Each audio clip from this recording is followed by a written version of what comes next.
Hey everybody, this is Captain Kyle. I'm here at PA HorrorCon with the lovely Deborah Voorhees. How are you doing today? I'm terrific. How are you? I'm doing well.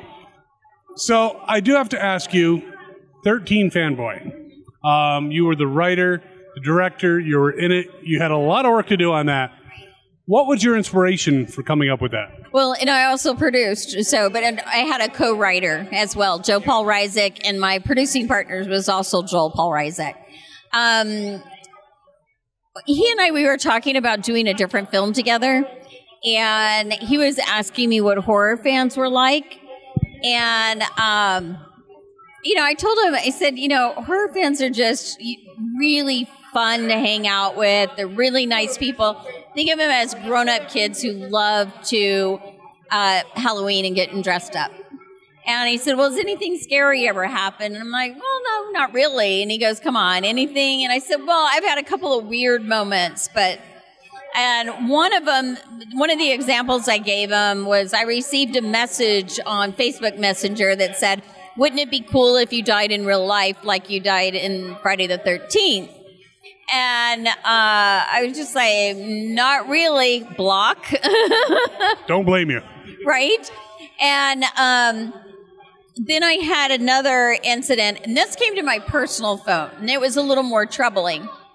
I'm alone in my office late at night. I live in the middle of nowhere, so it's just basically woods around me. And I have a single light on, and I don't have the drapes drawn over a couple of French doors, the big windows and stuff. And I get a message on my phone. It says, I'm watching you.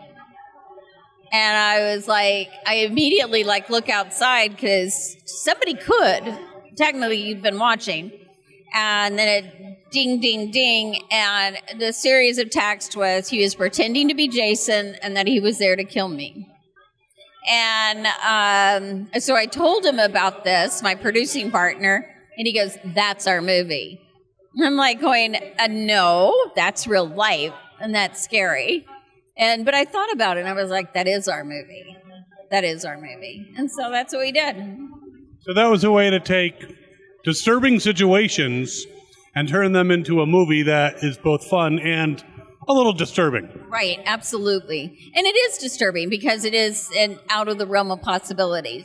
Nobody is really afraid of Jason coming out of the grave. Sure, while you're in the movie, you're going to be scared and you're going to jump and go, and all of that. But at the end of it, you're laughing because you know it's not real.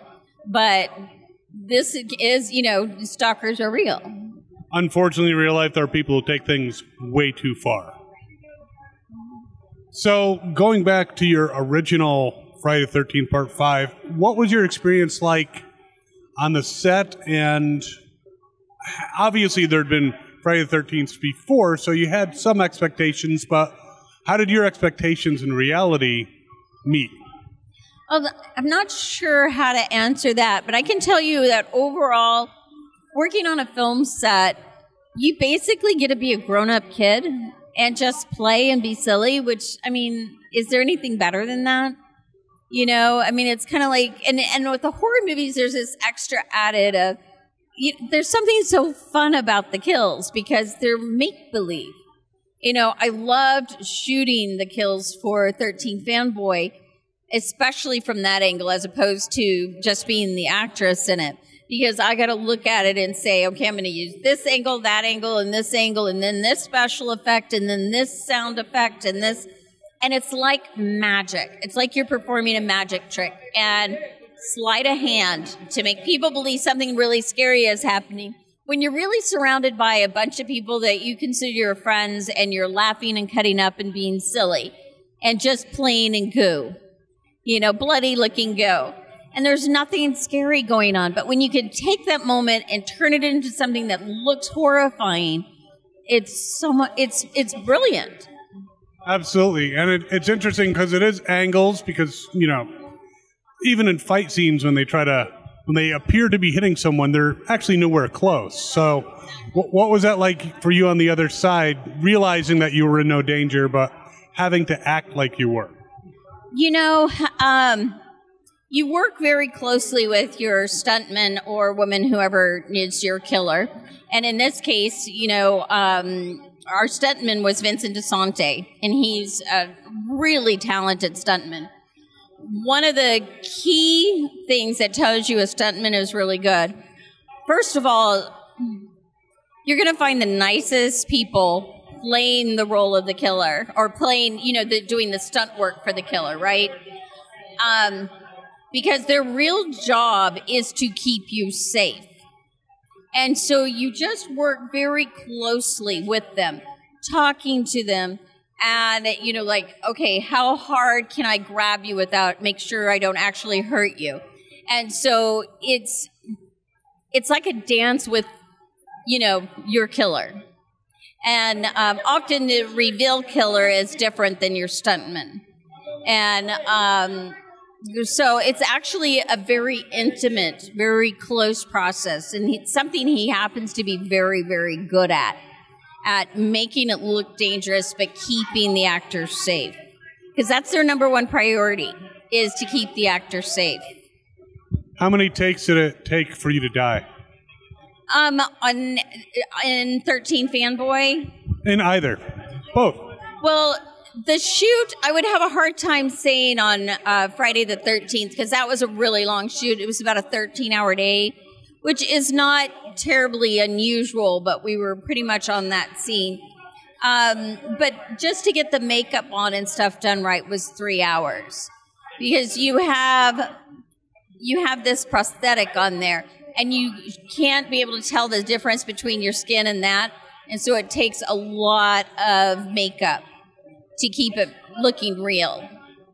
And now for 13 Fanboy, that was, it wasn't too bad. I think we had everything shot in about 3 hours. And that's with makeup and, everything and stuff. So, there was some running and some falling, and, Vince was very good about, he had to pick me up and lower me down to the ground several times and kind of make it look forceful. But he was in complete control. I never once felt like I was going to be dropped or anything. I think people often don't understand how many people actually go in to creating these scenes, and, they just thought, oh, you did an excellent acting job, but it's a whole team, it's a team effort. Now, I do want to go off in a different direction. You were on Dallas for a bit. What was that experience like? That one was a lot of fun. My favorite part about that was actually I worked behind the scenes. I did have 7 episodes that I was in for a speaking role, and a few more if you added in some extra parts I played. But I liked working behind the camera the most, because you kind of became a part of the family.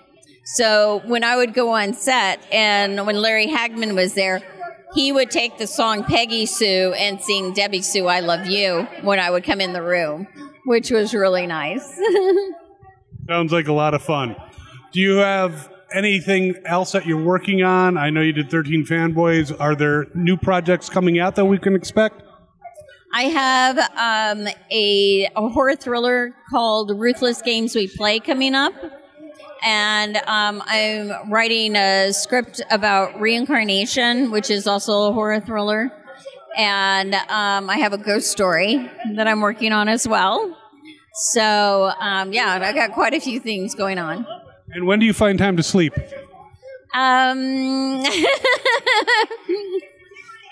You do what you can. So, before we wrap up, is there anything you'd like to say to all your fans out there? I think mostly I just like to say thank you so much for coming out and spending time with me. I never imagined that anybody would care about Friday the 13th today after so many years. But I'm really grateful to be a part of the franchise and to get to know you guys. Thank you so much, Deborah. It was a pleasure speaking with you. And everyone out there, thanks for watching. And as always, have fun and follow your fandom. This is Ray Santiago, and you're watching Fandom Spotlight. Please watch, like, and subscribe, or else We'll find you and you'll die.